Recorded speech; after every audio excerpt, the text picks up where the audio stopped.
Futebol! Jogar futebol, jogar vôlei, jogar raquete. Eu amo!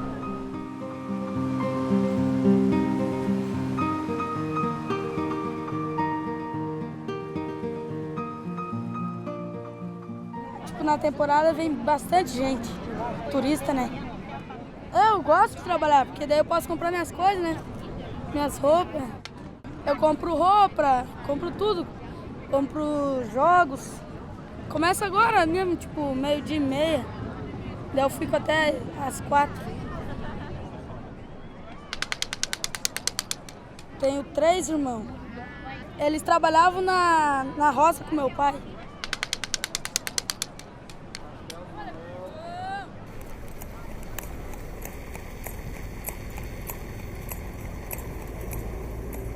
Nós acordamos umas 5:30, 6 horas, todos os dias, para trabalhar.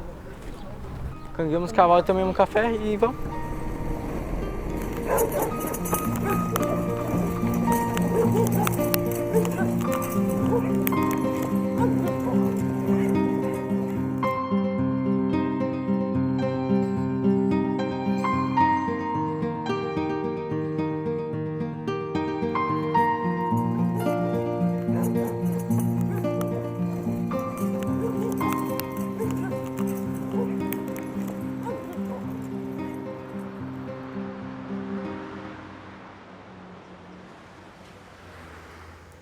Eu tinha 14 anos, foi em 2015.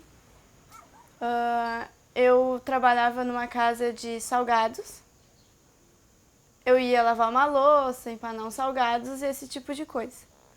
Aí, num dia, a dona do estabelecimento me botou numa máquina, que foi onde eu sofri meu acidente.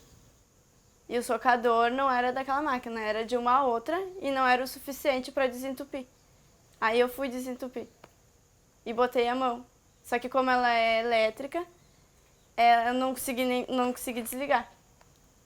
Aí puxou a minha mão direto, em questão assim de segundos, muito rápido.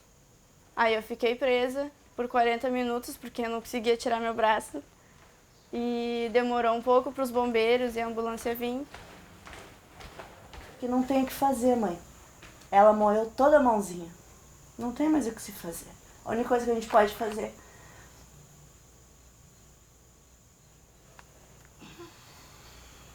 é amputar. Foi isso. Aí...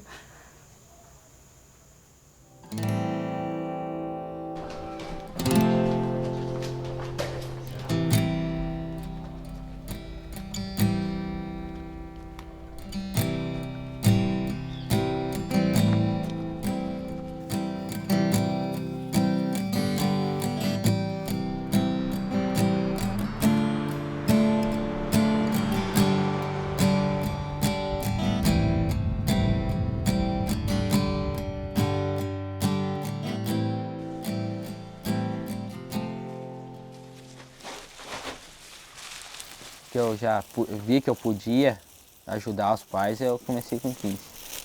Bem mesmo com 15. A única coisa que eu não tinha bem como conseguir era ajudar a cortar lenha, que é o mais difícil para mim.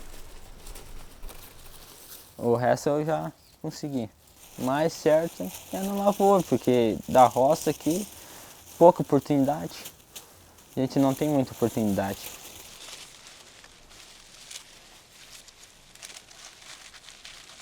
O trabalho infantil é toda e qualquer atividade exercida por uma criança e um adolescente antes da idade apropriada. Toda e qualquer atividade, seja ela remunerada ou não, tenha ela caráter de sobrevivência, subsistência ou não, que coloque aquela criança e aquele adolescente numa condição de responsável por algo que caberia a um adulto se responsabilizar.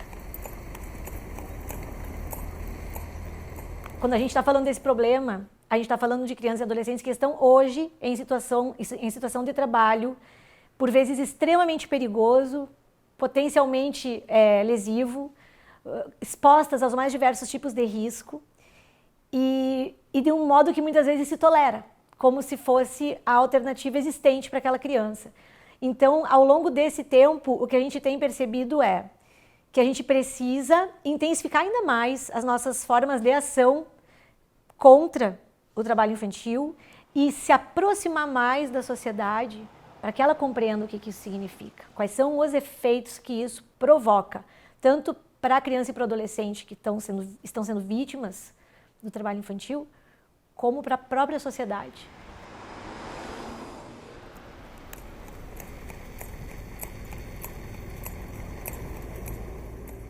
Sim, todo mundo tem carroça, que tem bastante. Se vocês passarem para lá ou para qualquer lado que vocês vão ver sempre toda hora carroça.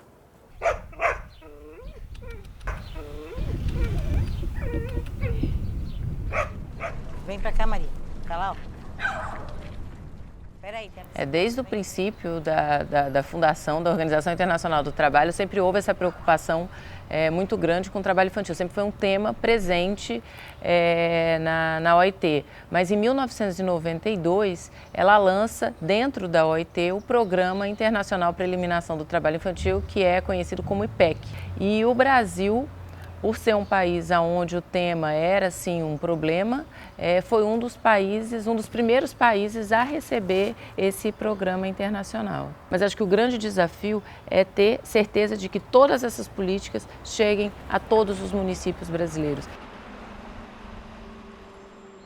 O Brasil, infelizmente, ainda tem 2,5 milhões de crianças no trabalho infantil, sendo que na região sul o problema é bastante visível. E o Brasil reconheceu na década de 80 o trabalho infantil como um problema social sério a ser combatido pelas políticas públicas e criando legislações que deem conta. E a ideia qual que é? É mostrar para as pessoas que o trabalho infantil é prejudicial à criança. Que a gente pode lá em casa ajudar o pai e a mãe, que tem uma série de coisas que a gente pode fazer aqui na entidade, mas que trabalhar, não. Trabalhar vai ter idade certa. Então, nem pedir esmola na sinaleira, nem vender pão na sinaleira, nem vender picolé na praia. Deixar o trabalho para os adultos e para os jovens. Quando a gente fala em criança e adolescente, a gente está falando de uma pessoa que está em processo de desenvolvimento. É uma pessoa que ainda não alcançou aquela maturidade que se convenciona por critérios clínicos, médicos, psiquiátricos, aos 18 anos como completa, né?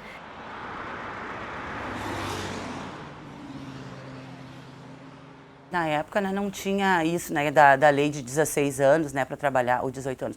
Na época, com 12 anos, tu fazia carteira de trabalho e trabalhava normal, como qualquer outro trabalhador de carteira assinada. O dia inteiro ali, a gente nem alcançava na esteira, porque ela era mais alta e a gente, né, era menor, então subia em cima de uns caixotes ali, ficava o dia inteiro passando cola. Direto, não usava máscara, não tinha nada. Tinha uma época que eles davam um copo de leite para amenizar aquela toxina da cola que tu ingeria, né.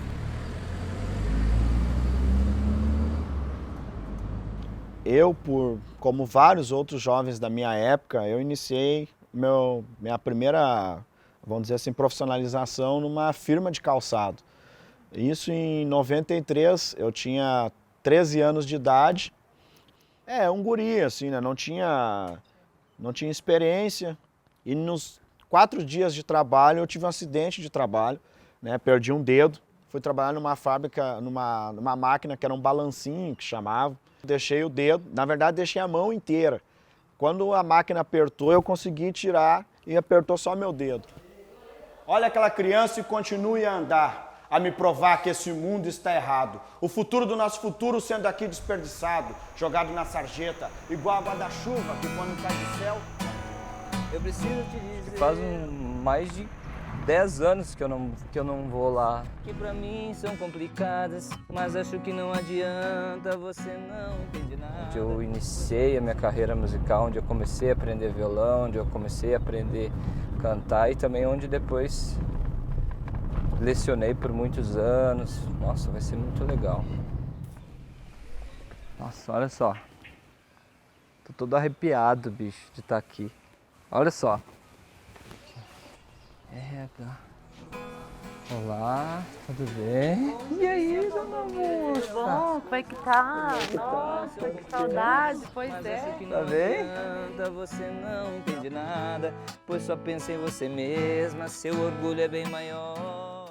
Eu sou de uma família muito pobre. Eu comecei a trabalhar muito cedo. Minha mãe fabricava uns chinelos de pano, esses chinelos que a gente usa no inverno, e eu saía de casa em casa a vender, com lá 12, 13 anos.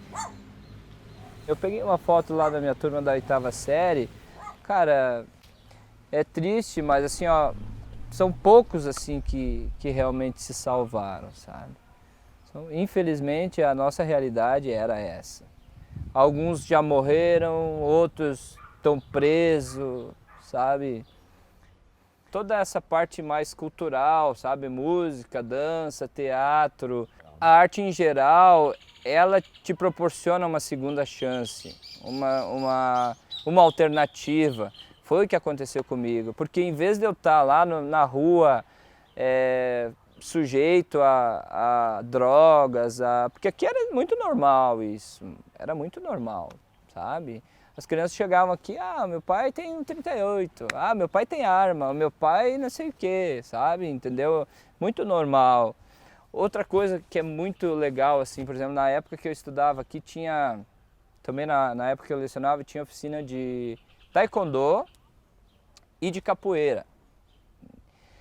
Aí o menino entrava no taekwondo, não sei o que, com aqueles kimono, aquelas coisas, agora eu vou surrar todo mundo, sabe? A ideia dele era aquela, ele saía de lá separando briga no pátio, sabe? Porque daí o que acontecia? Lá o professor já pegava aquele menino mais terrível, já dizia, a partir de hoje você vai ajudar a cuidar do recreio. Então começava a dar responsabilidade para a criança, ele já se sentia, opa, então eu vou ter mais crédito aqui sendo bom do que sendo ruim. E na sociedade é assim também funciona assim. Você tem, para tudo você tem as duas opções. Eu escolhi tocar violão, eu escolhi cantar. Pra esquecer alguém que me faz sofrer e não sai dessa cabeça. Dono do bar. Se liga nesse papo que eu vou te dizer. Eu sou MC Papo, de canto pra você. Minha mãe me deu carinho, meu pai me deu amor. Juntando tudo isso. Eu perdi um primo com 15 anos aqui na comunidade. 4 tiros. 4 tiros. De um tempo ele ficou hipnotizado pelo tráfico, pelo crime, e ninguém mais tirou ele da linha de frente.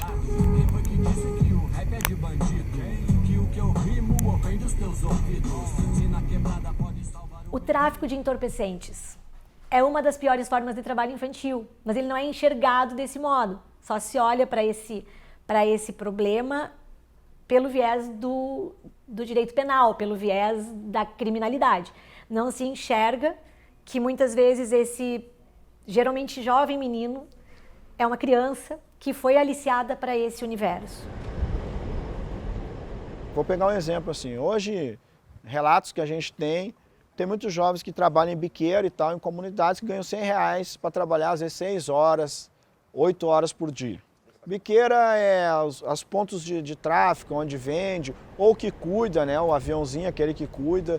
Tem muitos moleques hoje que também eles são vítimas, né, de uma situação de manipulação e acabam indo para a linha de frente. E muitas vezes não retornam mais. O moleque que fica na biqueira, na frente, o aviãozinho, e isso não é novidade para ninguém. E não pensem que isso acontece somente no Rio de Janeiro, São Paulo, isso acontece no Brasil inteiro, inclusive na zona rural também, infelizmente já está acontecendo isso.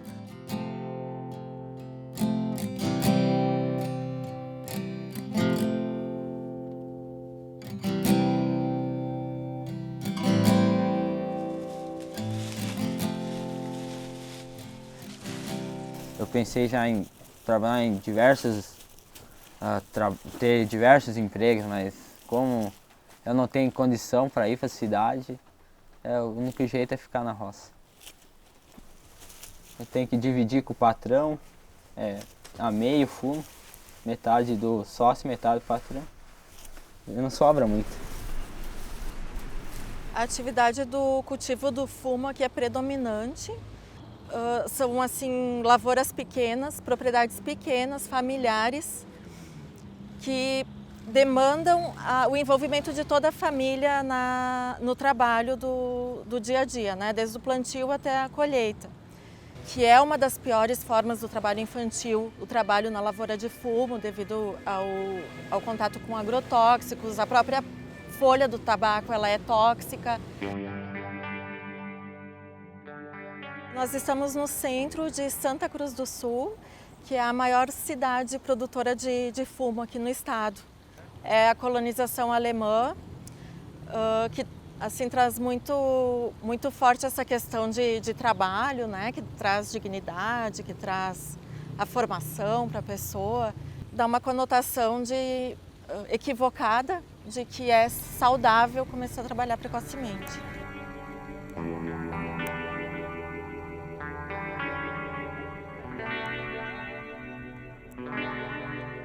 Toda essa região da Serra de colonização italiana também tem esse mesmo fator de trabalho enobrece, o trabalho precoce enobrece, forma caráter.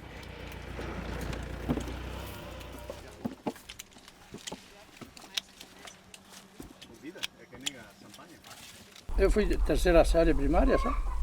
Mas a idade dele já estava na roça. Era todo mundo, ninguém estudava mais que isso. Não tinha condições. A família inteira pega junto e vamos lá. Aqui na região da Serra é assim, geralmente é assim. Alguns mais, alguns um pouco menos, talvez, algum um pouco sistema. Tem famílias aí que têm produções maiores, aí contratam mão de obra terceirizada. Aí já envolve um pouco menos a família. Eu gostaria que alguém fosse meu sucessor, mas a princípio eu gostaria de ver eles com pelo menos alguma formação. Que não seja uma faculdade completa, alguma coisa, mas que eles tenham um conhecimento maior que eu pude ter. O trabalho doméstico é um trabalho extremamente comum, ele é extremamente nocivo, invisível, porque a gente não enxerga, mas ele é um dos grandes responsáveis pelo afastamento das crianças e dos adolescentes da escola. Muitas vezes por terem responsabilidades que caberia ao adulto, né? Como, por exemplo, cuidar dos irmãos mais jovens. Ou seja, são crianças cuidando de crianças.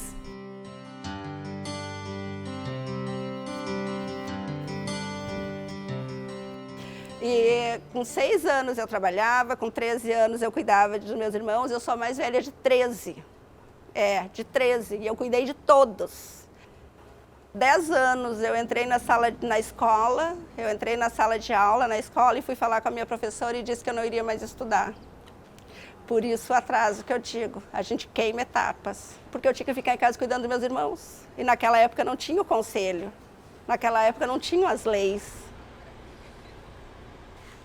A exploração sexual comercial, nesse caso especialmente de meninas, é uma realidade muito presente e é uma das piores formas de trabalho infantil que também não é vista desse modo. Não existia conselho tutelar na zona rural. E agora em 2016 que foi criado mais essa sede aqui, né? E foi aqui na zona rural mesmo onde nós tivemos, eu acho que agora de 2016 para cá, o maior número de presos por abuso. Aí era tudo muito velado, tudo muito engessado aqui, ficava tudo muito secreto. Temos outras situações, comércio informal nas ruas, a gente vê com muita frequência crianças 12, 13 anos nas ruas da cidade vendendo bala para satisfazer alguns desejos de consumo que sejam delas próprias, seja para ajudar na subsistência da família. Então, assim, para além do risco de acidente, inclusive com potencial de morte, eu tenho um risco que eu só vou ver no futuro de adoecimento crônico.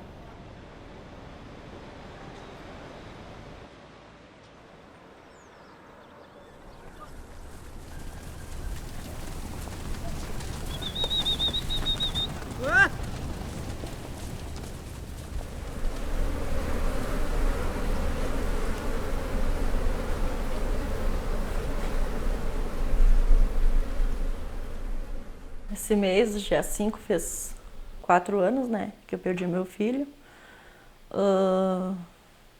Ele estava trabalhando, acabou levando um choque trifásico, né? Numa extensão, que ele não viu que a extensão estava quebrada, ninguém tinha visto, né? Só que ele sempre gostou de trabalhar, ele sempre gostou de, como eu vou dizer assim, não precisava, mas ele sempre queria ajudar, sabe? Que nem ele já queria ser dependente dele mesmo para roupa, calçado, coisa pro colégio, sabe? Mas aí acabou acontecendo o que aconteceu, né? Ele estava com 14 anos.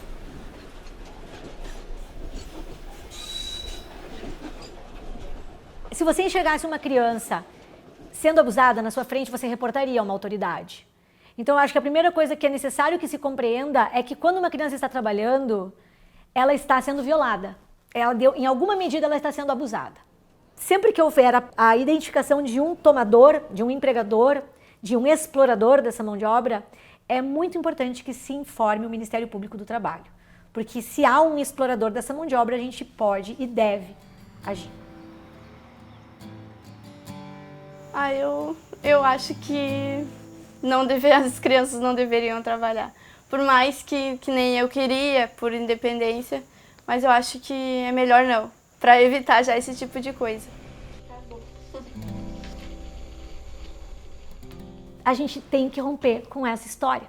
Essa é, eu acho, a essência do nosso trabalho. A gente precisa romper com esse ciclo permanente de vulnerabilidade, que o trabalho infantil é resultado desse ciclo e retroalimenta esse ciclo.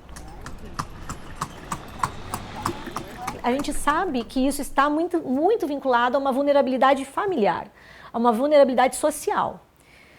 E é por isso que é tão importante que a gente pense sobre o problema, porque a gente não vai resolver olhando só para a criança, a gente tem que olhar para o contexto onde ela está inserida. Por que aquilo ali está acontecendo?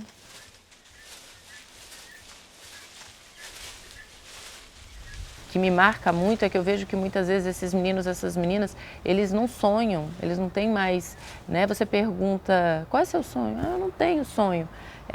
Eu acho que esse trabalho me move na medida em que eu posso fazer com que essas crianças, esses adolescentes, eles voltem a sonhar, de que eles possam ter uma vida melhor e que eles não se conformem com a situação que eles estão hoje.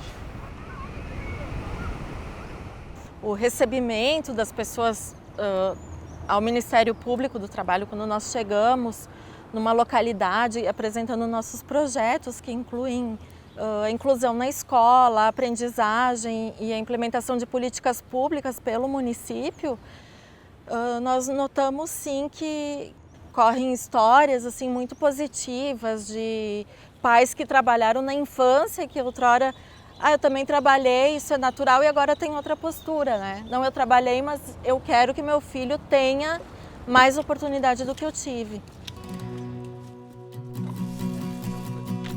Apesar de todas as circunstâncias, apesar da realidade que muitas famílias se encontram, saber que a criança é um pedaço de nós. Então, talvez, o nosso grande desafio é tornar esse pedaço de nós alguém portador de direitos e com responsabilidade familiar e social. O rap é professor, é treinador, acalma, suaviza, é apaziguador, a luz na escuridão é pro mendigo, é pro rei. Se aconteceu comigo, por que não pode acontecer com esses meninos, né? Por isso que a gente fala, o estudo é a cura. O rap fala. Uma música que a minha mãe me mostrou um dia. Não diga que a vitória está perdida. Tenha fé em Deus, tenha fé na vida. Tente outra vez. Depois do acidente. Eu achei que tinha tudo a ver comigo essa frase.